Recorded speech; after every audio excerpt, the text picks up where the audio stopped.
Hello, I'm Don Stevens, and I'm on location in Sierra Leone, West Africa, one of the world's poorest nations. And our staff, literally from around the globe, from Africa, Asia, the Americas, and Europe, have partnered together to bring hope and healing to countless thousands. As we get ready to be fully engaged throughout the year 2002, let's reflect on just a few of the tremendous stories of lives that were changed this last year.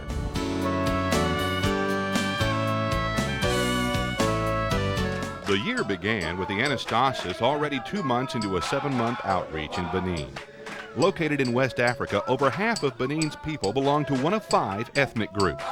The Mercy Ship impacted thousands of lives during the outreach.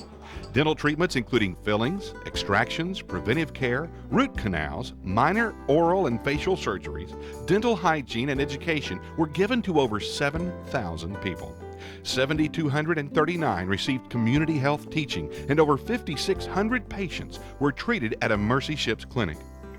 In addition, 2,600 received HIV and AIDS prevention, as well as health and nutrition teaching. Community health education teams trained volunteers in first aid, clinic practice skills, and community health, so the work could continue long after the Mercy Ship left. A medical clinic in nearby Aglo was constructed. Students in Vacan were trained in a 6-month curriculum focusing on woodworking, metalworking, and computer skills. 275 people from the Anastasis volunteered their non-working hours to visit orphanages, prisons, hospitals, and more. 41,939 people heard a clear presentation of the gospel in this Muslim country, and over 2,000 chose to follow Jesus. 1,400 surgical procedures such as maxillofacial surgery, cataract removal, cleft lip and palate repair, tumor removal, and facial reconstruction were performed. Many people received life-transforming surgeries, including those we will never forget. Pierre, Angel, Bridget, and Felicia. 50 years ago, when Felicia was a young woman, a painful wound appeared on her right arm and then later in her nose. The pain stayed in Felicia's nose for 4 years, during which time her nose was completely eaten away. For 5 long decades, Felicia thought she would never be beautiful again. But then a Mercy Ship came to Benin, and her lifelong dream to have her nose back was within reach. Through a series of operations on board the Mercy Ship, Felicia received a new nose. She was thrilled with her new look and could only declare, "I am beautiful," to all who would listen. Felicia represents one of many who received hope and healing through a life-changing on-board operation. The Benin outreach was captured in a beautiful 68-page full-color photo book. During July, August, and September, the Mercy Ship sailed to Europe. The trip's purpose was to recruit volunteers and to procure supplies for the next outreach. Highlights included stops in a first-ever visit to Spain, as well as stops in Germany, Norway, the United Kingdom, and Holland. In late November of 2000, the Anastasis sailed into Freetown, Sierra Leone to drop off much-needed supplies as well as new vehicles for the New Steps team before continuing on to Benin. A year later, in November of 2001, the Mercy Ship returned to Sierra Leone, this time for 4 months of outreach. Sierra Leone is the poorest nation on earth, with the lowest life expectancy of any country. Following a decade-long civil war, the medical needs in this nation are staggering. The 2-day medical screening held on November 26th and 27th to determine who was a good surgical candidate to receive a medical appointment card for a free onboard surgery was heartrending. The suffering and the needs of the poor in this nation almost defy description. While in Sierra Leone, the Anastasis is working with New Steps, a ministry of Mercy Ships that provides prosthetics to those who have lost limbs in the decade-long Civil War. Over the last 2 years, New Steps has also been working with polio victims in Freetown. Following the ongoing outreach to Sierra Leone, the Mercy Ship will sail to the Gambia for 4 additional months of outreach through the middle of 2002. The Caribbean Mercy began last year on outreach in Guatemala.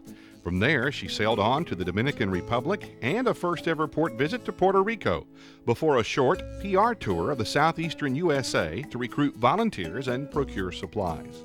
From June through October, the Caribbean Mercy served the poor and needy in Puerto Cortez during a 4-month outreach known as Operation Honduras. Mary de Flores, the First Lady of Honduras, visited the Mercy Ships several times during the outreach.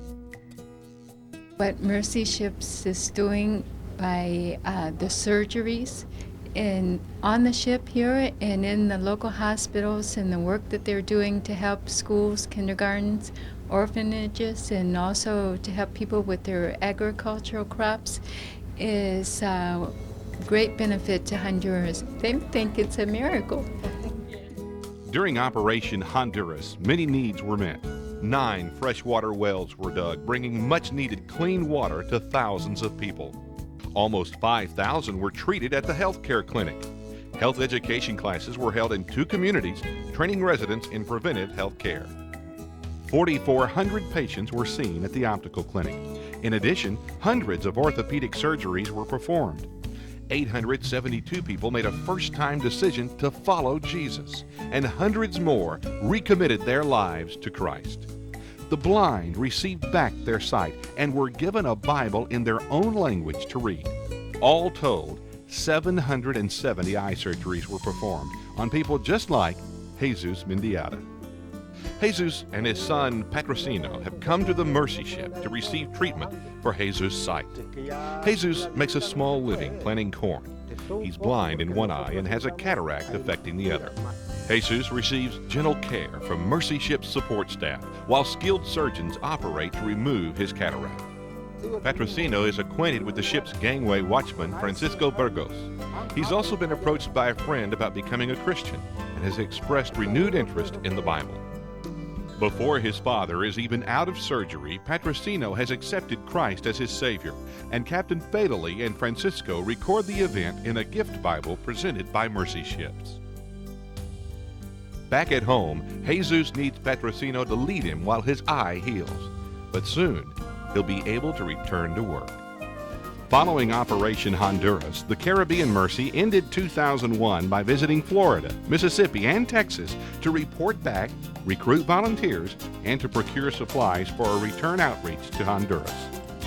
2001 will be remembered by Mercy Ships as the year the Island Mercy was retired from the fleet. After 17 years of service in the Mercy Ships fleet, the Island Mercy was sold on May 4th. During its years of service, this Mercy Ship sailed to more than 30 nations all over the world. In the last 7 years of service alone, the Island Mercy sailed to over 100 port visits in 16 nations. Mercy Ships sold this vessel because it is far more cost-effective for us to operate larger hospital ships, both financially as well as from a crew staffing situation. Mercy Ships remains fully committed to the Pacific region with plans to place a large vessel there in the next few years. Throughout 2001, the Africa Mercy continued to undergo conversion into what will be the world's largest non-governmental hospital ship. On November 28, Mercy Ships awarded a major contract to Maritime Services Corporation to complete work on the engines, cabins, public rooms, air conditioning, and other systems, and of course, the hospital wards. 2002 is a key year in seeing the Africa Mercy ready to be launched in active service, bringing hope and healing to the world's most poor and needy. Not only was there major news from the fleet in 2001, but major news occurred at the International Operations Center in Texas as well. In April of 2001, John Major, the former Prime Minister of the United Kingdom, along with his wife Dame Norma, visited the Mercy Ships International Operations Center. Hundreds lined the entranceway to greet the former Prime Minister, waving British and American flags. The purpose of the visit was to formally dedicate the new Mercy Ships International Support Center. This new facility increased warehouse storage space for gift-in-kind donations by 40% and office space by 36%. In his keynote speech at the dedication of the International Support Center, Prime Minister Major expressed support for the Ministry of Hope and Healing which Mercy Ships accomplishes. These ships, at present, They care for about 450,000 patients a year. And in every single port in which they dock and stay for a while, they provide around $1 million worth of medical surgeries and services free of charge for each month that they're there. And in every single place that they have been and stayed, they have been begged to come back again and help once more. The work of Mercy Ships and the volunteers who make it happen should make us proud of what men and women will do for their fellow citizens.